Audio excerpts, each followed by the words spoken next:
no Evangelho de Marcos, capítulo 5. Evangelho de Marcos, capítulo 5. Nós vamos ler a partir do versículo 21. Marcos 5, 21.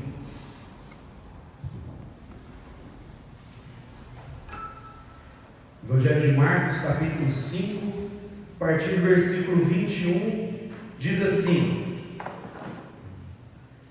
Tendo Jesus passado no barco para o outro lado, ajuntou-se a ele uma grande multidão, enquanto ele estava junto ao mar. Então chegou um dos principais da sinagoga, por nome Jairo, o qual, vendo, prostrou-se aos seus pés, e rogava-lhe muito: Minha filha está à morte, rogo-te que venhas e lhe imponhas as mãos, para que saia e viva. Pelo que Jesus foi com ele. Grande multidão o seguia, comprimindo. Certa mulher que havia 12 anos tinha uma hemorragia e que havia padecido muito à mão de vários médicos e despendido tudo o que tinha, sem contudo nada aproveitar, pelo contrário, indo a pior. Ouvindo falar de Jesus, veio por detrás entre a multidão e tocou na sua veste.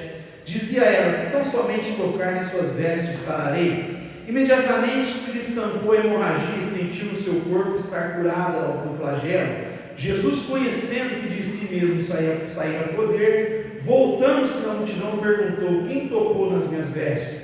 Responderam os discípulos: Vês que a multidão te aperta e dizes: Quem me tocou? Porém ele olhava em redor para ver a quem isso fizera. Então a mulher, que sabia o que tinha acontecido, e temendo e tremendo, aproximando-se, prostrou-se diante dele e declarou toda a verdade. Então lhe disse: Filha, a tua fé te salvou, vai em paz e ser curada deste teu mal. Estando ele ainda falando, chegaram alguns da casa do principal da sinagoga, a quem dissera: A tua filha está morta, por que incomodas o mestre?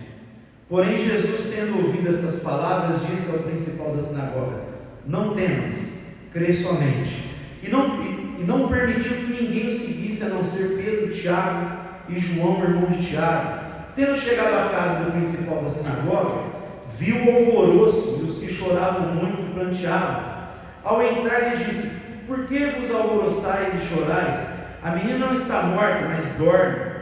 Mas riam-se dele. Tendo ele, porém, feito sair a todos, tomou consigo o pai e a mãe da menina e os que vieram com ele, e entrou onde ela estava. Tomando-a pela mão, disse: Talita cumi, que quer dizer: Menina, eu te ordeno, levanta-te. Imediatamente a menina, que tinha 12 anos, levantou-se e começou a andar. Então assombraram-se todos com grande espanto. Mas Jesus mandou-lhes expressamente que ninguém o soubesse e ordenou que dessem de comer a menina. Pai Santo, te damos graças pela Tua Palavra, pedimos que nesse momento o Teu Espírito conduza essa reflexão, para que venhamos absorver a Tua Palavra nessa manhã, e que ela venha gerar frutos na vida de cada um de nós, é o que nós te pedimos em nome do Teu Filho Jesus, amém. Meus irmãos, há 15 anos, precisamente, atrás, na cidade de Nova Friburgo, no Rio de Janeiro, houve lá, devido a uma forte chuva, um desabamento, e isso aí foi noticiado no jornal, e uma das pessoas que ficou soterrada foi um pai com um filho novo ainda de colo, menos de um ano, e aquele pai soterrado conseguia ouvir o choro da criança, e ele começou a cavucar, se esforçar para chegar no seu filho. Então ele foi se norteando pelo som e foi cavucando, tirando a lama até chegar no seu filho. E quando ele chega no filho, ele fica ali durante 14 horas até ser resgatado pelo bombeiro. E durante essas 14 horas, para manter seu filho pequeno vivo, ele foi colocando a própria saliva para conseguir, manter ali a criança, manter ela com um pouco de líquido. Ele foi colocando a saliva dele e conseguiu manter o seu filho vivo. Os dois foram resgatados 14 horas depois.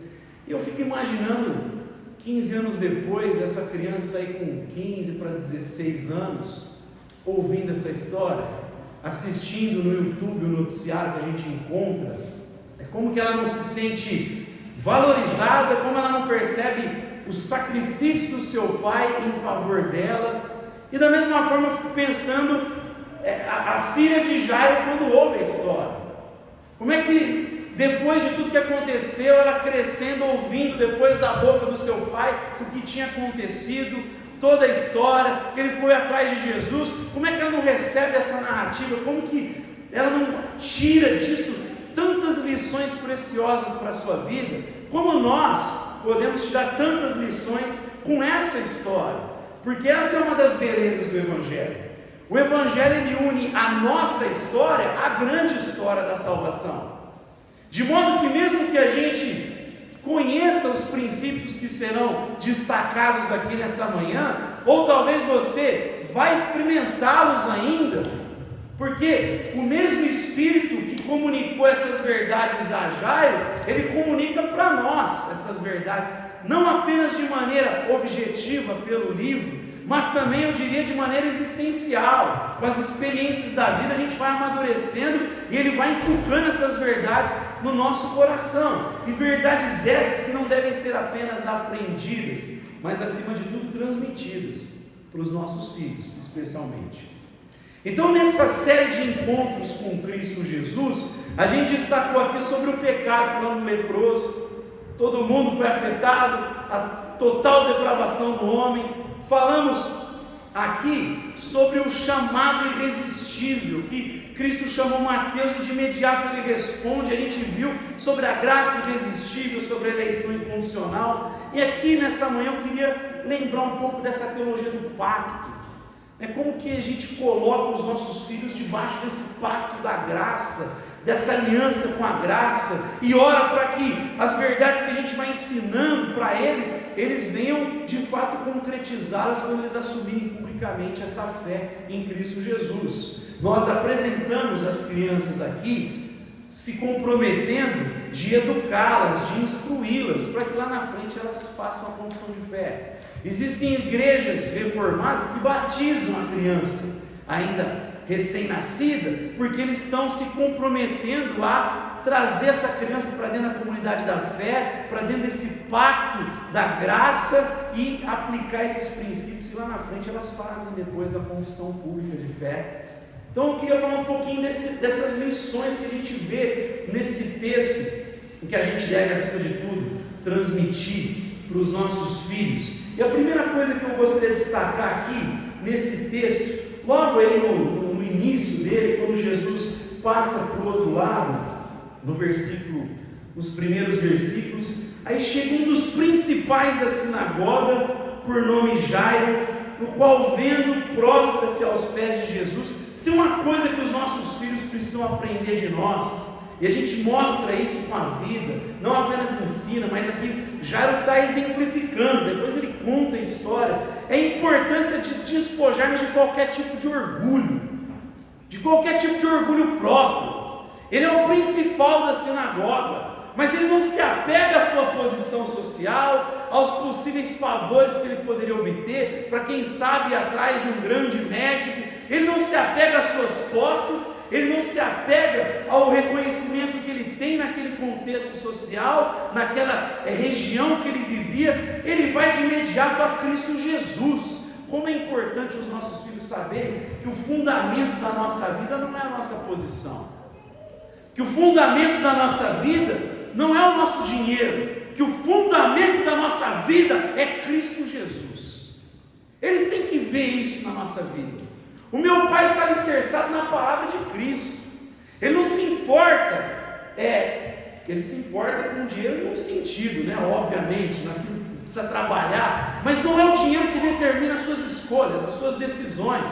Cristo Jesus tem a palavra final na vida dele. Cristo Jesus é o alicerce da vida dele. Ele tem que olhar para você, mãe, para você, pai, e perceber que o fundamento, o chão da nossa vida é Cristo Jesus. Esse homem não se importou, ele não procurou a sua posição, ele foi direto em Cristo Jesus. Ele já, quando foi contar a história depois para sua filha, ele já demonstra isso. O fundamento da minha vida se tornou Jesus naquele dia. Ele é o meu chão, ele é o meu alicerce. Mas a gente aprende aqui também com Jairo a não temer as prováveis oposições da vida. Por porque ele é o principal da sinagoga, e ele vai até Jesus.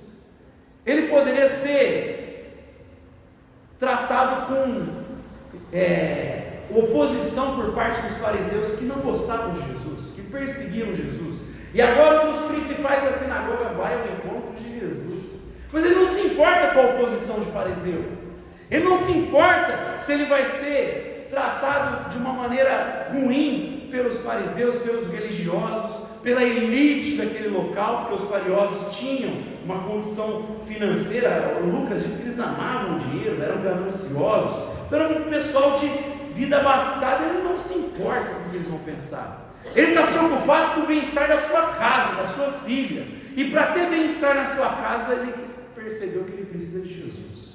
Para ter vida na sua casa, cura na sua casa, saúde na sua casa, ele precisa de Jesus. E ele não está se importando com aquilo que vão pensar dele, ele não está se importando com os questionamentos que ele vai ouvir dos fariseus, com a pressão que ele vai sentir por parte dos fariseus. Ele está ensinando para cada um de nós termos coragem pela verdade do Evangelho. A gente precisa ter coragem para anunciar a verdade, não se importar, falar para os nossos filhos, não se importe com a pressão social, porque tomar partido pelo Evangelho é você ser colocado numa panela de pressão pós-moderna, numa cultura relativista, numa cultura que não aceita verdades absolutas, que não, para ela tudo é construído pelo homem, as leis são construídas pelo homem, e a gente vem e fala, não, a lei está fundamentada na palavra de Deus. A base dos valores morais é a palavra eterna de Deus. Ele colocou na consciência do homem, ele gravou a sua lei no coração do homem, de modo que todo ser humano é indesculpável. Pode nunca ter ouvido o Evangelho, a lei está lá no coração dele. Lá no fundo a consciência acusa, isso aí é errado, e por isso que ele vai ser julgado. E a gente tem que ensinar os nossos filhos a ter coragem de lutar por aquilo que é verdadeiro, por aquilo que é certo.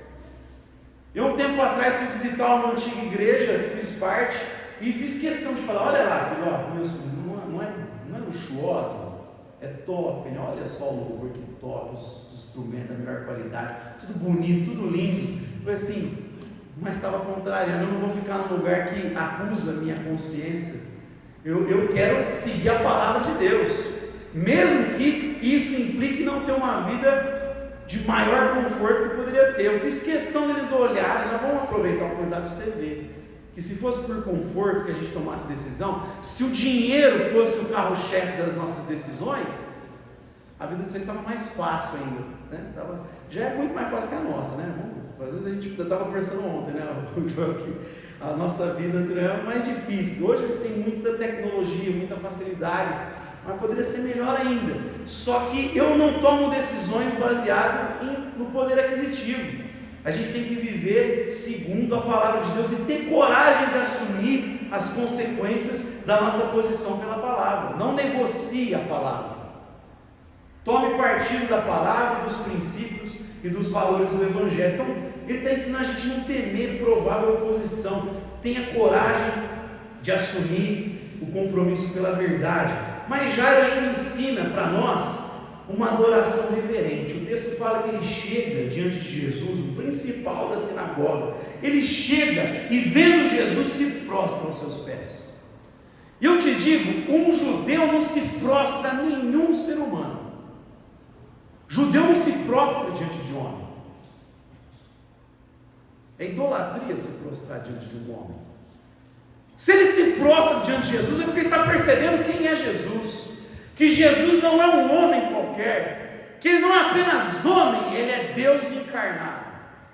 Ele se prostra numa situação já de reconhecimento da grandeza de quem ele está diante, com reverência, com um estado de adoração. E aqui é precioso, que a sua filha está à beira da morte, a primeira coisa que ele faz diante de Jesus é se prostrar reverentemente, uma atitude de adoração. Como os nossos filhos são aprendentes de nós a adorar em todo tempo, como a gente costuma cantar, né? Não importam as circunstâncias. Não é adorar só quando a vida está boa, não é adorar só quando a gente está na abundância, é aprender a adorar quando está no deserto, é aprender a adorar quando está na dificuldade, no luto, na crise, adorar em todo o tempo, porque Deus continua sendo bom, como as crianças cantaram aqui. Ele continua sendo bom. A circunstância não altera quem Deus é.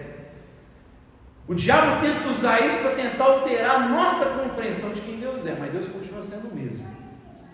Somos nós, no nosso pecado, caindo na tentação de falar: por que o Senhor me abandonou? Deus virou as costas. E alguns abandonam a fé por causa da circunstância, mas a circunstância não altera quem Deus é.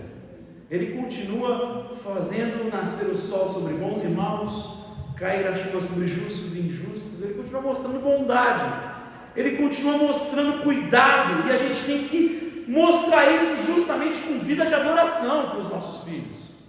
Tem uma atitude de adoração em todo o tempo, e Jairo mostra isso. No pior momento da vida dele, ele começa a conversa com Jesus com adoração, se prostrando diante dele. Mas a gente aprende também com Jairo a uma oração persistente, uma súplica insistente. Então chegou um dos principais, se prostra, 23, e rogava-lhe muito, rogou com intensidade: a minha filha está morrendo, mestre. Senhor, vem ver a minha filha. Marcos faz questão de colocar essa expressão aqui, ele rogou com muita intensidade. Como a gente precisa aprender que a oração, ela precisa ser marcada pela persistência, pela perseverança. O próprio Jesus, certa ocasião, conta uma parábola para os discípulos, ensinando a eles orarem sempre sem esmorecer. Oração persistente. Aí ele fala da viúva, que vai pedir para o juiz iníquo: faz justiça para mim. E ela fica lá de noite: faz justiça, faz justiça. E aí o juiz iníquo fala assim: eu vou fazer essa mulher parar de importunar. E aí ele atende. Jesus fala: se esse juiz iníquo atendeu essa viúva, que dirá Deus que é bom? Não vai atender você, não virá com justiça para aqueles que clamam dia e noite. Ele está ensinando a gente a ter uma vida de oração, não esmurecer, não achar que a oração é algo que não é fazer nada, porque tem crente que acha que a oração é não fazer nada, né? A gente usa a oração como último recurso às vezes, a gente faz muita coisa e a oração é a última. Jairo já está mostrando para nós que é a primeira. Por isso que o despojado do orgulho é importante. Ele já vai em Cristo clamando e persistindo: vem ver minha filha, mestre, vem ver minha filha. Persistir em oração, porque essa persistência, além de trabalhar o nosso coração na confiança em Deus, na fé em Deus, nessa esperança em Deus, ela também vai moldando a gente. A oração não serve para mudar Deus, ela serve para mudar a gente. A oração não é uma ferramenta para manipular Deus para me atender. A oração persistente me faz entender a vontade de Deus no processo. A oração muda cada um de nós, não muda Deus, ela muda a gente. Soren Kierkegaard dizia isso, C.S. Lewis falava isso. A oração muda a natureza de quem ora. Porque quando você está orando com persistência, você está lá diante de Deus, dialogando, coração aberto, e aí o Espírito vai ministrando em nós, vai lembrando das verdades do Evangelho, e daqui a pouco, às vezes, a gente até muda o conteúdo da oração, né? A gente começa como Ana, desesperado, e daqui a pouco a gente está orando não mais por filho, a gente está orando por um profeta. Não é para tirar a minha vergonha, é para acabar com a vergonha da nação. Ela foi absorvendo a palavra. Então, oração persistente a gente aprende com Jairo. Mas a gente aprende mais aqui, irmãos. A gente aprende nessa narrativa, e devemos passar isso, que Deus está com a gente e nos acompanha. Porque quando ele fala: Senhor, vem depressa, a minha filha está à beira da morte, vem, impõe as suas mãos sobre ela. E Jesus foi com ele. Como é bom saber que Jesus vem com a gente. Você tem uma certeza que é promessa de Deus? É que Ele está com a gente. Eis que estareis convosco todos os dias, até a consumação dos séculos. Isso é promessa. Isso aí não tem, é promessa. Isso aí Ele cumpre porque Ele zela pela palavra dEle. E por isso que mesmo quando você e eu somos infiéis, Ele vai cumprir a promessa porque Ele é fiel. A promessa que Ele fez não está condicionado à nossa obediência, está condicionado à palavra dEle. E Ele honra a palavra dEle, Ele tem zelo pela palavra dEle. Ele promete caminhar conosco. Pode ser na hora da adversidade, como a de Jairo. Ele está acompanhando o Jairo na hora da dor. Saiba que Ele nos acompanha na hora da dor. Ele é o Deus que está conosco, é o Emanuel, Ele está conosco. Mais do que isso, para aqueles que nasceram de novo, Ele é o Deus que está em nós, através do seu Espírito. Nós temos a certeza de contar com a presença consoladora de Deus. Quando Larry Crabb estava adoecido por conta de um câncer, ele é um psicólogo cristão famoso, escreveu vários livros, um deles de dentro para fora. Ele tem muito livro traduzido, tem uma visão bem próxima. Eu não sei se ele é reformado, mas tem uma visão próxima, muita gente cita ele. E nessa ocasião ele ficou adoecido e um dos amigos liga para ele e falou: Larry, a palavra do amigo cristão, você é um bem-aventurado. Podia ligar para alguém, um amigo seu que está com câncer, e falar: você é um bem-aventurado. Porque muita gente passa por isso e está sozinho. Mas você passa tendo certeza que Deus está com você. Que Deus anda com você, Ele caminha com você, Ele pode trazer consolo para o teu coração, Ele pode renovar as tuas forças, e a gente pode aprender até na hora da dor com Ele. Porque Ele transmite essas verdades na hora da dor.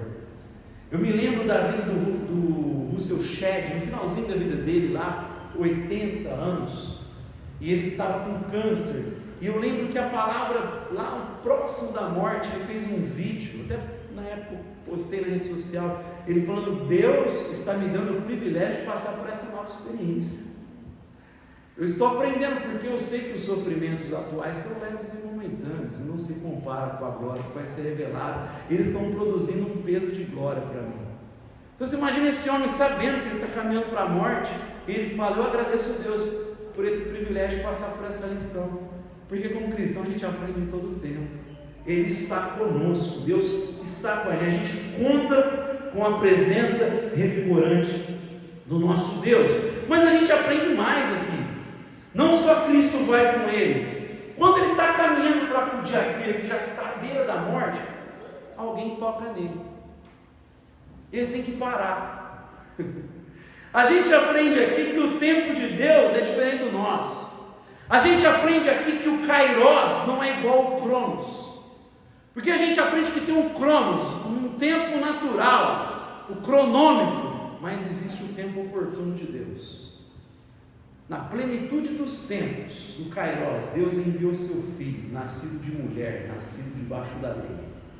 E no tempo oportuno ele se faz carne.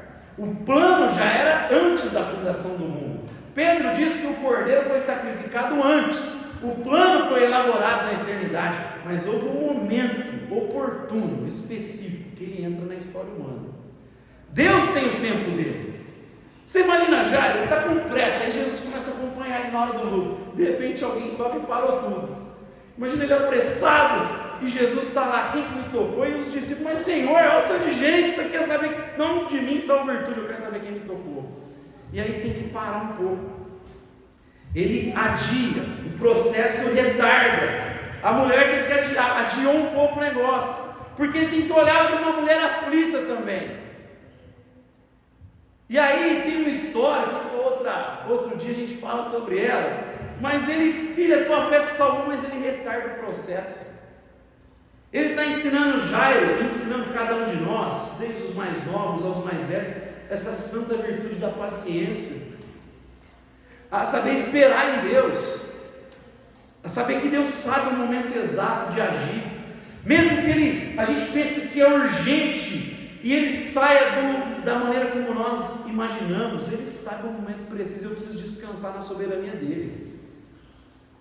João capítulo 11 diz que Lázaro adoeceu, e falaram: Lázaro está doente, né? Ele sabia que Lázaro estava doente, mas ele esperou 2 dias. Eu não vou agora, porque eu tenho um propósito maior. A gente não entende esses planos de Deus, a gente quer pressa, e Jesus está ensinando para nós paciência. Paciência. Você precisa aprender a deixar que o Espírito Santo produza paciência, porque paciência é fruto do Espírito, longanimidade é fruto do Espírito. A gente vive nessa geração ensino e hoje, tudo vapt-vupt, tudo rápido. Ontem, conversando aqui, quando eu ia pesquisar uma coisa para a escola, tinha que ir na biblioteca municipal ficar lendo, anotando em folha de almaço. Vocês não sabem o que é isso, crianças? Folha de almaço. Ó, o trabalho em folha de almaço. E hoje eles digitam. Aliás, hoje eles fazem no chat GPT, nem digita, né? Chat GPT, plá, tudo eles só imprimem. Nem leem os trabalhos, né? Imprime, é tudo fácil. Eles não estão. E essa geração exposta à rede social e essas coisas, quando muito nova, elas já vão ficando com uma deficiência. Elas precisam aprender, porque a gente aprende com esse sofrimento de todos os níveis, dos menores. Porque imagina, tem que trabalhar, você tem que pegar um ônibus, vai lá para a biblioteca municipal, anota, tem que ler, procurar nos livros. Então, o aprendizado tem sofrimento. E essa geração está perdendo isso, que gera mais vigor no ser humano, porque o sofrimento amadurece o ser humano. E às vezes os pais, de maneira não intencional, porque está mais fácil mesmo a vida, né? Antigamente meu pai ficou muito tempo sem carro, hoje a gente tem, hoje tudo é mais rápido, mais prático. Mas a falta do sofrimento, dessas dificuldades, vão também trazendo deficiência para os nossos filhos. Pode ver que eles são muito mais apressados que a gente. A gente ouvia dos pais, né? Na volta a gente conta. Que significava nunca. É uma resposta educada para a moça da loja. Não fala, não vou comprar, na volta a gente vê isso aí. A gente aprendia. Pelo menos minha mãe falava que a gente ficava quieto. Tá bom, tá bom. Essa geração eles são apressados. Eu estou dando aula, eu vejo assim. Um quer falar, eu estou conversando aqui. Professor, deixa eu acabar falando aqui. É pressa. E a gente tem que aprender a ensiná-los. Deus tem um tempo. E o tempo dele nos ensina. Mas a gente aprende, além desse tempo de Deus, a gente aprende aqui que Cristo nos ajuda a superar os nossos medos, as nossas ansiedades. Porque quando ele está ali falando, a mulher é curada, vem alguém na casa de Jairo, o pessoal fala, ó, tua filha morreu. Não incomoda mais o mestre. E pela primeira vez Jesus fala com Jairo. A primeira palavra de Jesus é agora. O que Jesus fala para ele? Eles chegam, não incomode mais o mestre. A tua filha morreu. E Jesus, ouvindo as palavras, ele vira para Jairo e fala, não temas, crê somente. Primeira vez que Jesus fala no texto. Quando Jairo está tomado por uma palavra de abatimento, de tipo, acabou, chega, não adianta, tua filha já foi. Jesus fala, não temas. Assim como ele fala para nós tantas vezes na Escritura, não tenha medo. Aliás, tem promessa para todo dia do ano, não temas. Não tenha medo, tenha coragem, deixa ele levar as suas ansiedades embora, levar as minhas ansiedades. Jesus quer tirar esses medos do nosso coração, quer ver a gente longe desses medos, livre desses medos. Por isso que ele fala para a gente olhar para a árvore, para o lírio, não tenha medo, para de andar preocupado, tenha fé em Deus, tenha coragem. Ele está ordenando para nós, não tenha medo, confie em Deus. Ensine o seu filho a se livrar da ansiedade e colocar a fé em Deus. Lancem sobre ele, Pedro vai dizer, toda a sua ansiedade, porque ele tem cuidado de vós. Mas a gente aprende aqui ainda que Cristo nos admoesta a não acolher pensamentos apóstatas, não acolher mentira, ensino de confusão, de mentira. Porque quando ele chega na casa tem um alvoroço, tem gente chorando, tocando, lá era comum, e Jesus chega, por que está esse alvoroço? A menina não morreu, ela dorme, e todo mundo começa a caçoar, aí vira zombaria, tem gente chorando, tem gente zombando, e Jesus entra no quarto, fecha a porta, e só entra Pedro, Tiago, João, e a mãe, e o pai do menino. Ele está ensinando para você e para mim a fechar a porta para aquilo que é objeto de zombaria da fé. Fecha a porta da tua casa para todo o ensino que zomba da fé, que zomba da verdade, que zomba de valores, tudo aquilo que é fruto de confusão. Fecha a porta da tua casa para isso. Não deixa na tua família florescer qualquer cultura de mentira, de confusão, de zomba. Fecha a porta para isso, irmão. Não deixe isso crescer na tua casa, nem eu tenho que deixar permitir que isso floresça na minha família, na minha casa, na vida dos meus filhos. Tem que, aqui não vai ser cultivado esse tipo de desgraça, que não tem não esteja alinhado à graça de Deus, ao Evangelho, tem que dar um basta. Jesus fechou a porta, não vai entrar aqui incrédulo. A incredulidade não vai entrar aqui. Não vai entrar aqui esse pessoal zombando. Vai entrar aqui quem confia em mim, quem tem fé. É assim que a gente tem que ter aliança com os nossos filhos, mostrar aquilo que é fruto da fé, aquilo que é resultado do Evangelho, os valores que o Evangelho aponta. Então Jesus está falando, não dê guarida para pensamentos confusos, para pensamentos ímpios, pagãos. E por fim, a gente aprende aqui, tem que falar isso para os nossos filhos, não existe situação que seja irreversível para Cristo Jesus. Tem que ter fé no Deus que intervém. Eu sei que Deus atua de diversas maneiras, inclusive com sofrimento, que a nossa vida não se resume a essa existência, que para o cristão a morte ela não é final, porque quem está em Cristo já passou da morte para a vida, porque Deus, Ele não é Deus de mortos, é Deus de vivos, é Deus de Abraão, Isaac e Jacó, que estão reinando com Cristo eternamente. Nós já estamos na vida, recebemos a Zoé, a vida espiritual, a vida abundante. Mas Deus continua sendo Deus. Ele é o Deus que intervém, Ele é o Deus que ouve orações, Ele é o Deus que pode curar, Ele é o Deus que pode ressuscitar, Ele é o Deus que ouve as nossas orações. E eu preciso olhar, filho, não existe situação final para Deus. Isso vai ensinar eles, quando eles se depararem com uma situação difícil, a não abandonarem o barco. Quando eles tiverem problema no casamento, eles não vão desistir do casamento, eles vão aprender com você que tem um Deus, e a gente pode olhar para o alto e se refugiar nele, e buscar poder dele, e buscar graça dele, e especialmente como foi falado ontem, buscar amor dele, para poder refletir esse amor no casamento, para que todos os outros sinais dessa graça venham, porque o amor é o grande sinal mesmo, tudo está resumido no amor. Como foi falado aqui, é o elo, o vínculo da perfeição, a mansidão, a fé, a alegria, tudo é resultado do amor. E se os nossos filhos, ou cada um de nós, estejamos talvez achando que estamos com falta de amor, é só buscar no Deus do amor. É olhar para o alto e falar, Deus me ajuda, eu não consigo produzir isso, mas eu sei que em Ti eu encontro força e graça. E aí eles não vão desistir da vida. Primeiro problema, primeiro contratempo não vai dar desespero, porque eles têm Deus para se refugiar. Eles têm o alto para eles olharem e procurarem socorro, buscarem graça no poder do Altíssimo. E meus irmãos, eu oro que com a graça de Deus, eles deem sequência à aliança que você começou com Deus. Eles deem sequência, assim como Isaac deu sequência à aliança que Abraão fez, e depois Jacó a aliança que Isaac fez, e depois José, que os seus filhos deem sequência à aliança que um dia você fez com Cristo Jesus. Amém? Vou ficar de pé e ter uma palavra de oração.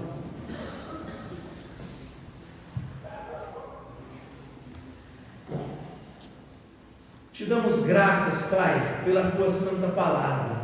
Te damos graças, Deus, pelo registro que o Teu Espírito trouxe dessa história,